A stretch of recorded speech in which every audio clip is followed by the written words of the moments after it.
드릴지어다. 아멘. 네. 두아디라 교회에 대한 말씀입니다. 일곱 교회에 나타나는 예수님의 모습이 다르게 소개되고 있어요. 예수님은 그 교회의 형편에 맞게 나타나십니다.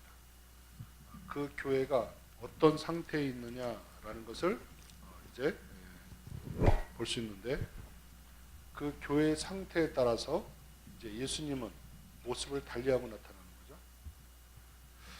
예수님이 누구를 격려해야 될 때, 또는 진노와 분노를 일으킬 때 얼굴 모습이 다를 수밖에 없잖아요. 또 칭찬할 때 표정이 다를 수밖에 없는 거죠. 이처럼 그 교회의 형편이 어떠하냐에 따라서 예수님의 모습이 다르게 소개되고 있다, 이렇게 볼 수가 있습니다. 그러면 18절에 예수님은 어떤 모습인가? 두아디라 교회의 사자에게 편지하라. 그 눈이 뭐 같아요? 불꽃 같고 그 발이 빛난 주석 같은, 누구예요? 하나님의 아들이 이르시되. 하나님의 아들로 소개되고 있고, 눈은 불꽃 같다, 발은 빛난 주석 같다. 이게 두아디라 교회에 나타난 예수님의 모습을 의미하고 있습니다.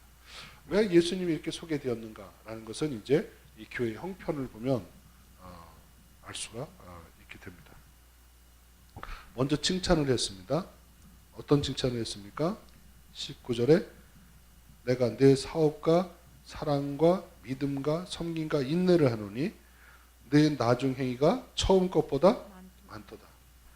갈수록 하나님의 일을 왕성하게 하는 교회였다, 이렇게 볼 수 있어요. 믿음의 선한 사업들을 하고, 그들이 사랑의 실천 운동을 하고, 또 믿음의 수고를 하고 역사를 하는 거죠. 그리고 많은 사람을 섬기고, 그러면서도 이게 편안할 때가 아니라 어려울 때 하니까 인내까지도 필요한 그런 가운데서도 그가 많은 일들을 했다는 거예요. 교회는 이렇게 일하는 교회가 되어야 될 줄로 믿습니다. 아멘. 잠자는 교회, 그저 누워있는 교회, 이러면 안 되죠. 일하는 교회가 되어야 됩니다. 그래서 교회는 일주일 내내 들락날락 기도하면서 들락날락, 말씀 공부하면서 들락날락, 이렇게 또 모여서 밖에 나가서 어떤 하나님의 영광을 위한 빛과 소금의 사명을 감당할까, 이러한 일들이 왕성하게 계속 일어나 줘야 되는 것입니다. 그런데 여기 책망할 것이 있다 그랬습니다. 책망할 것이 있다. 자, 책망할 것이 있다, 이렇게 말했는데, 책망할 것이 있다라고 말하기 전에 그 예수님을 누구로 소개했다고요? 하나님의 아들로 소개했습니다. 아들로. 왜 하나님의 아들로 여기 소개하고 있냐면, 이 두아디라 지역에는 특별한 상황이 있어요. 특별한 상황은 뭐냐면, 제우스의 아들, 신의 아들이죠. 아폴로를 섬기고 있었습니다. 이 지역에서는. 제우스의 아들이라는 아폴로를 자기들의 수호신으로 섬기고 있어요. 그렇기 때문에 진짜 신의 이름, 하나님의 아들이 누구냐? 제우스냐 그리스도냐, 이렇게 나가는 겁니다. 이게 신의 아들이야, 이게 하나님의 아들이야, 이렇게 하면서 그것을 섬기며 나가는 그들에게 하나님의 아들은 예수 그리스도야, 그러면서 맞대응하는 거죠. 맞대응. 맞불 작전하듯이 그렇게 역사. 그래서 예수님을 소개할 게 많잖아요. 그리스도다, 구원자다, 여러 가지 소개할 것이 있지만, 그러나 하나님의 아들, 신의 아들로 소개하고 있는 것을 볼 수가 있습니다. 자, 이러한 이유가 있었다, 이렇게 보고요. 그리고 불꽃 같은 눈이 불꽃 같다라는 표현이 있어요. 이것은 뭔가 꿰뚫어보는 거죠. 꿰뚫어보는 통찰력이 아주 그 강렬한 그런 것을 우리가 보여주는데 무엇을 들여다보는가 이 교회에 23절을 한번 읽어볼까요? 23절 시작.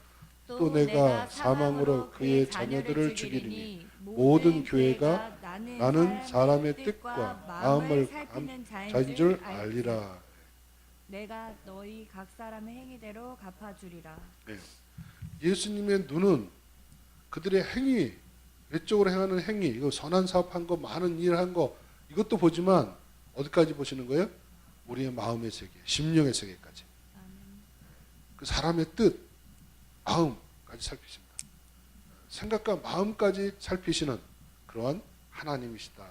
예수님이시다 이거죠. 이러한 눈으로 관찰하고 계시는 것을 볼 수가 있습니다. 그래서 예수님을 특별히 소개할 때 뭐예요? 그의 눈이 불꽃 같다. 이렇게 소개를 하고 있는 것이죠. 자, 여기에 이제 문제가 되는 이제 존재가 나타납니다. 20절에 누가 나타나는 거예요? 이세벨. 자칭 선지자라는 이세벨 나타나 있어요. 사실 북쪽 이스라엘의 그 지돈에서 이제 그 온 황후죠. 자, 이세벨은 자칭 선지자는 거예요. 자칭 선지자 이세벨. 사실 이것은 구약의 그 구약 시대죠. 구약 시대 엘리야 때, 아하방 시대 이세벨이 있었죠. 그런데 이 구약 시대의 이세벨이 뭐 살아 돌아왔다는 말이 아니고 그때에 했던 이세벨 선지자와 같은 그러한 인물, 그와 같은 유형의 인물이 나타났다. 자, 이세벨은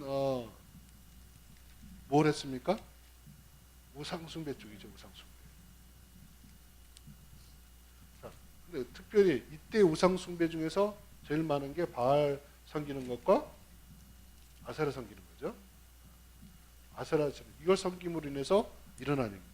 그래서 여기에서 나타나는 것은 우상이니까 또 이 행위들이 이 두 신을 섬기는 남신 여신에서 이것은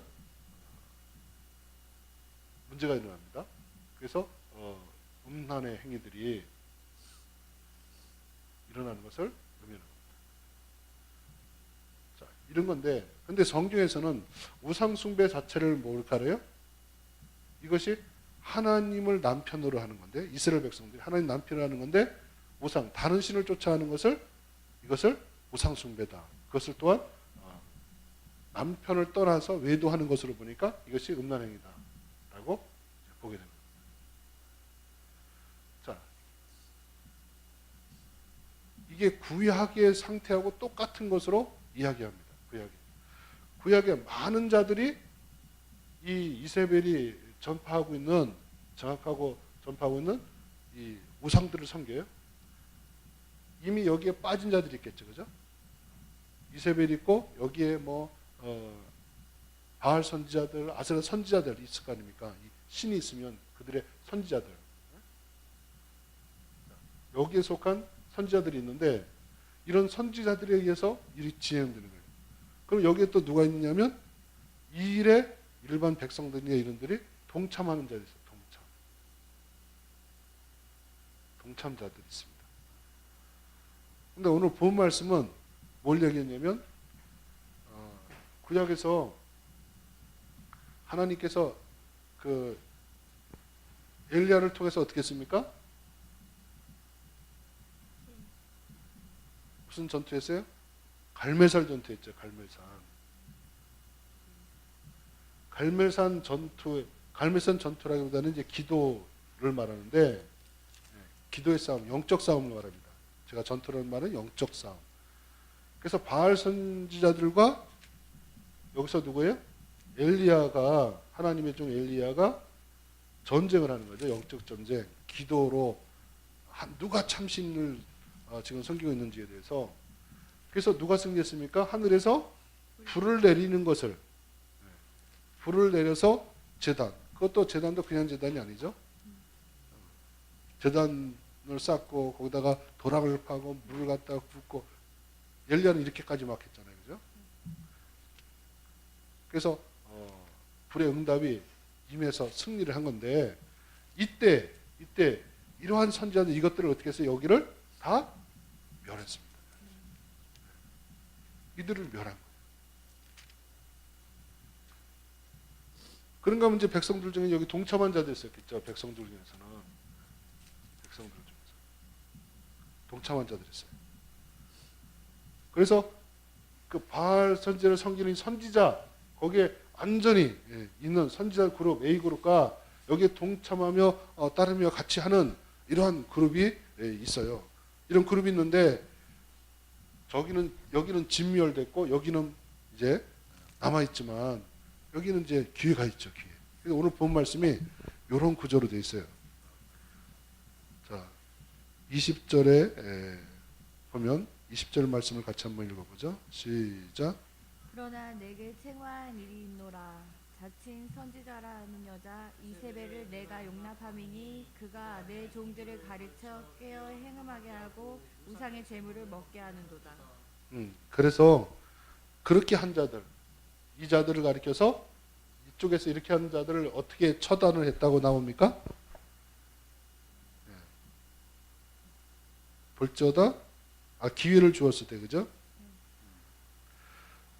자, 또 내가 그에게 회개할 기회를 주었을 때 자기의 운명을 회개하고자 하지 아니하는도다. 회개의 기회를 줬는데 회개하지 아니함으로 인해서 그 다음에 볼지어다 내가 그를 그 침상에 던질 터이요. 또 그와 더불어 행음하는 자들도 만일 그의 행위를 회개하지 아니하면 그 환난 가운데서, 그러니까 멸망받는 자들이 있는가 하면 여기는 회개의 기회가 있어요. 회개의 기회를 줘. 기회를 줘서 기회가 지나가 버린 게 있고 이제 회개의 기회가 남아있는 것이 있다 이거죠. 근데 만약 회개의 기회를 줬는데 기회를 활용하지 않는다면 어떻게 된다? 사망으로 다스린다는 거죠. 환난 가운데 던지고 사망으로 자녀를 죽이고 이런 일들이 나오는 거죠. 근데 하나님께서 이러한 심판하실 때 이 모든 것을 뭐예요? 마음과 중심까지도 꿰뚫어 보고 계시는 그러한 주님이시다. 그것을 보여주고 있습니다.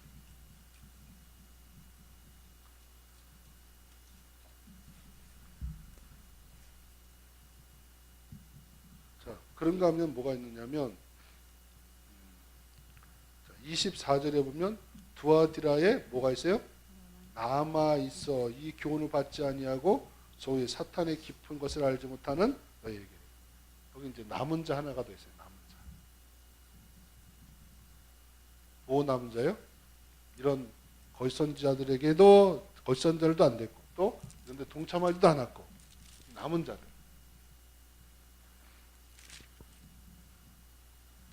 남은 자들이 있는데 이 남은 자들이 어떻게 된다?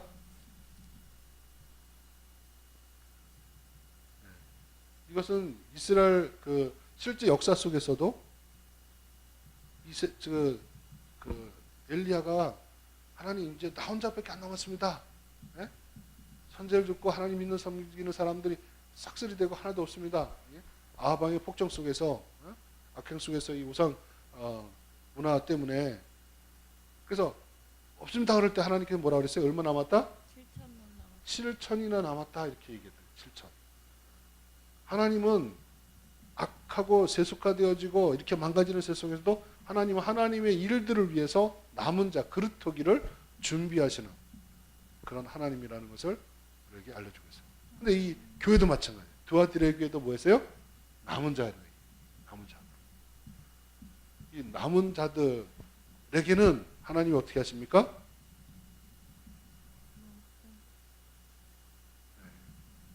자, 그 사람들에게는 짐을 안 지운다는 거예요. 짐을. 너에게 짐을 지울 것이 없다. 짐을 지운다. 짐을 지우지 않는다는 거예요. 뭔가 무거운 일들을 자꾸 시키지 않는다는 거예요. 왜냐하면 이미 아까 말한 대로 시우스의 아들 우상숭배 있었어요. 우상숭배. 이 당시에가 이제 도미티안 네 아들과 관련된데 그 신격화해가지고 황제 숭배상까지 같이 곁들여서 얼마나 힘들었는지 몰라요.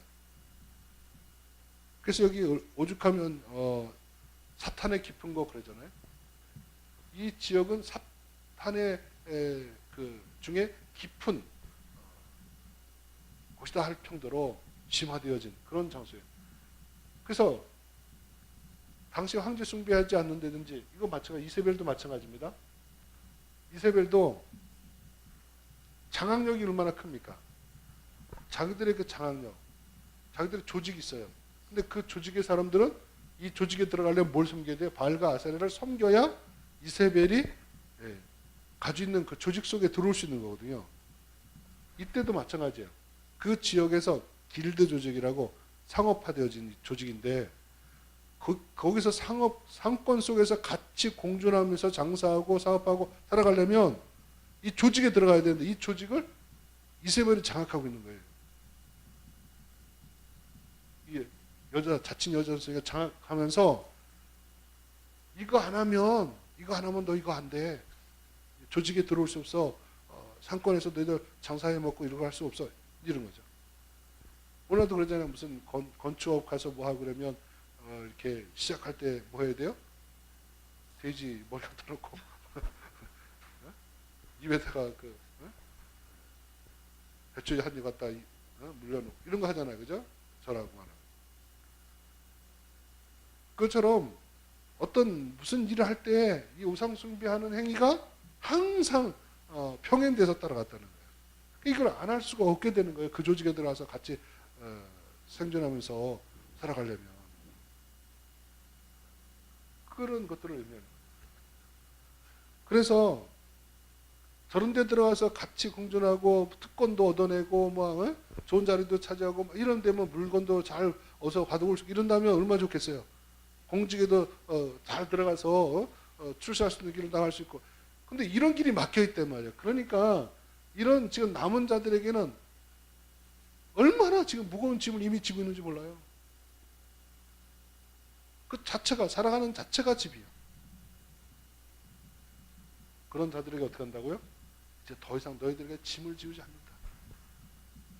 짐을 지우지 않는다. 근데 짐을 안 지어도 어려운 중에서도 뭐 했다고요? 너희들의 행위가 점점 왕성했다. 하나님의 일을 왕성하게 했다. 그러니까 하나님의 일은 이렇게 풍성하고 평탄해야만 하나님의 일을 잘할 수 있다. 더 많이 할 수 있다. 그건 맞지 않아요. 성경은 이렇게 다 없고 다 빼앗기고 없는 중에도 여기 사랑, 믿음, 그 견딜 수 있는 인내 이런 것들이 성령이 주는 열매들 아닙니까? 성령이 우리의 내주하시면 역사하시는 거죠. 이런 것들이 있을 때 이 모든 것을 이겨나갈 수가 있는 것이다. 이거죠.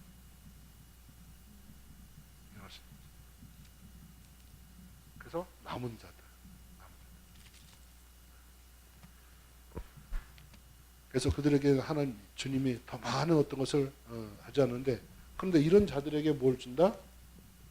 사실 이런 자들이 결국은 뭐 한 자들이 되냐면 본문에서 말하는 이기는 자들이 됩니다. 이기는 자들이 되는 거예요. 자, 이기는 자들에게 주는 것이죠. 뭘 줬습니까? 여기는 특별히 다른 데서 말하지 않는 만국을 다스리는 철장 권세. 철장 권세. 만국, 나라를 다스리는 철장 권세니까 결국 나라를 다스리는 것은 누구예요? 왕이죠. 왕권을 준다는 거죠. 왕 노릇하게 해주신다 라고 약속하고 있는 것입니다. 자, 이 철장 권세 얘기는 구약에서부터 시작됩니다. 구약. 자, 철장 권세는 먼저 구약에서 예언이 됐어요. 예언. 구약 성경 한번 볼까요? 시편 2편 9절 말씀 보시죠. 시편 2편 9절. 2편 9절.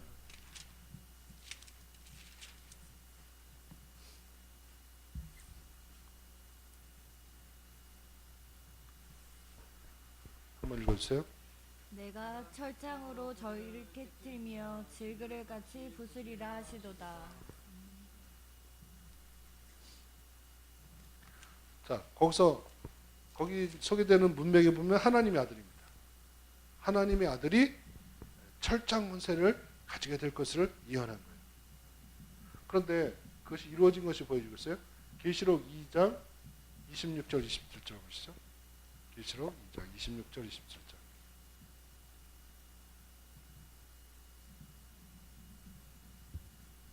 한번 읽어보세요. 이기는 자와 끝까지 내일을 지키는 그에게 만국을 다스리는 권세를 주리니 그가 철장을 가지고 저희를 다스려 질그를 깨뜨리는 것과 같이 하리라. 나도 내 아버지께 받은 것이 그러하니라. 그러니까 예수님도 맡겨진 사명 감당하고 승천하시니까 그에게 뛰어난 이름을 주셨죠. 그 이름이 뭐예요? 만왕이여 만주의 주. 그를 주라시는 거죠. 그래서 예수님이 철장 권세를 가지게 됩니다. 이렇게 예수님이 이기고 사명 감당하고 다 이루시고 올라오니까 철장 권세를 줬는데 이제 예수님 또 말해요. 또 이기는 자들에게 이 철장 권세를 주겠다. 그러니까 예수님이 왕노릇하고 통치할 때 너희들도 거기에 보좌를 줘서 너희들에게도 심판하는 권세를 줘서 그렇게 함께 하겠다. 예수님은 12제자들 얘기했잖아요. 12제자에게도 너희들이 12지파를 다스리는 권세를 주겠다. 이게 뭐예요? 이게 철장 권세를 주는 거예요. 철장 권세. 근데 이 교회에서 이기는 자들은 누구냐? 이 남은 자들이에요. 이세벨의 교훈을 쫓아가지 않고 속이지 않고 남은 자들이 한 명 있는 게 아니잖아요. 그래서 계시록에서 이기는 자가 이기는 자들을 그러지 않고 이기는 자 단수에 따라서 이기는 자가 한 명 이만희 이렇게 말하는 거죠. 남은 자들이 다 이기는 자들이니까. 구약에 말하면 7,000명이죠. 7,000명. 구약에 그 당시에는. 그러나 이 드아드라 교회는 인원수가 안 나왔으니까 얼마인지 우리가 알 수가 없는 거죠. 그러나 한 명은 아니다. 그리고 철장 권세가 또 누구 어디 나오냐면 계시록 12장 5절에 철장 권세가 나오죠.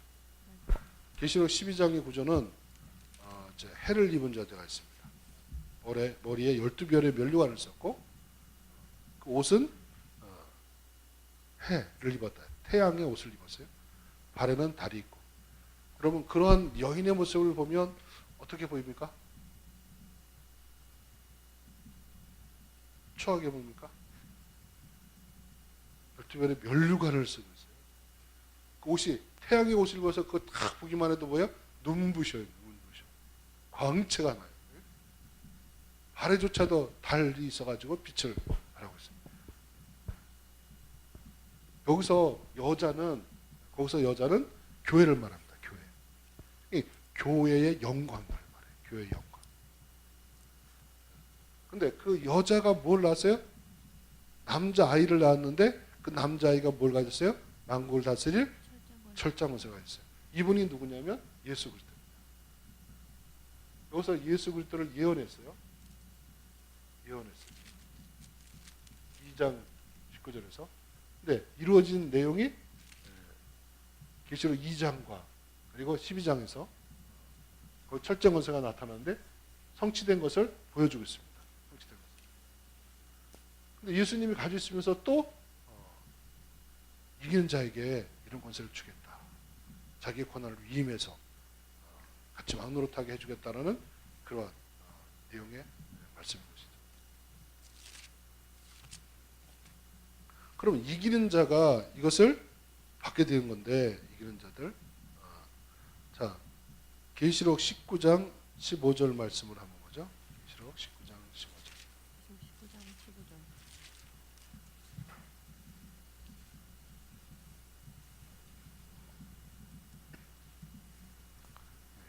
한번 읽어봅니다. 시작. 그의 그의 입에서 예리한 검이 나오고 그것으로 만국을 치겠고 친히 그들을 철장으로 다스리며 또 친히 하나님 곧 전능하신 이 맹렬한 진노의 포도틀을 밟겠고. 예. 여기 백마 타고 하늘에 있는 군대들이 희고 깨끗한 세마포 옷을 입고 백마를 타고 그를 따르는, 누굴 따르는 거예요? 그가 11절에 백마 탄 예수님을 따른다는 거죠. 그러니까 예수님이 철장 권세를 가지고 이제 다스리는, 철장 권세는 그 두 가지 의미로 볼 수 있어요. 하나님의 백성을 위해서는 보호의 도구입니다. 보호. 양육하고 보호하는 도구.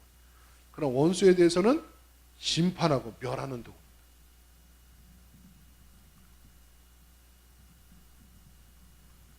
그러한 일들을 하게 해주겠다. 이야기를 하고 있는 거죠.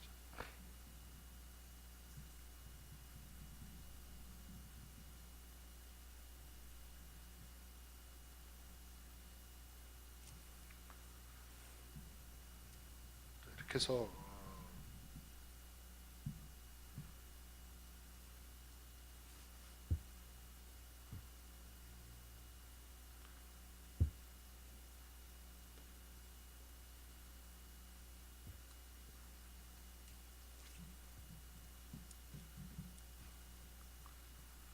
도와드라 교회의 그 상황을 이제 말씀을 드렸습니다.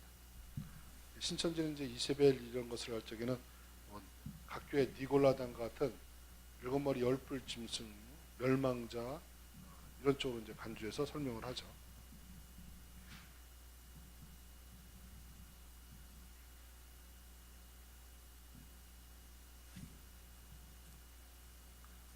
자, 오늘 본 말씀 중에서 혹시 질문 있습니까?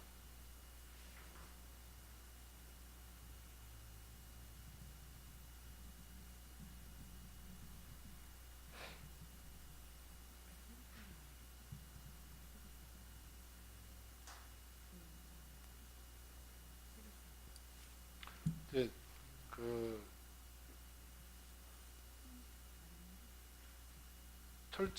철장이라는 것은 지팡입니다. 지팡이.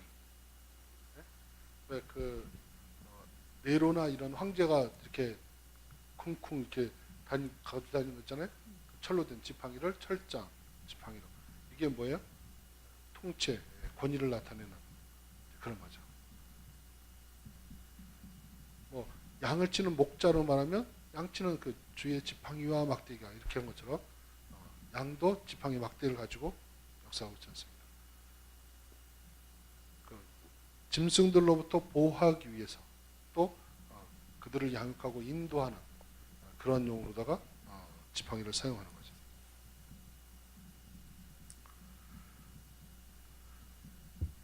그래서 이 이제 실제가 상황이 같아진 거죠.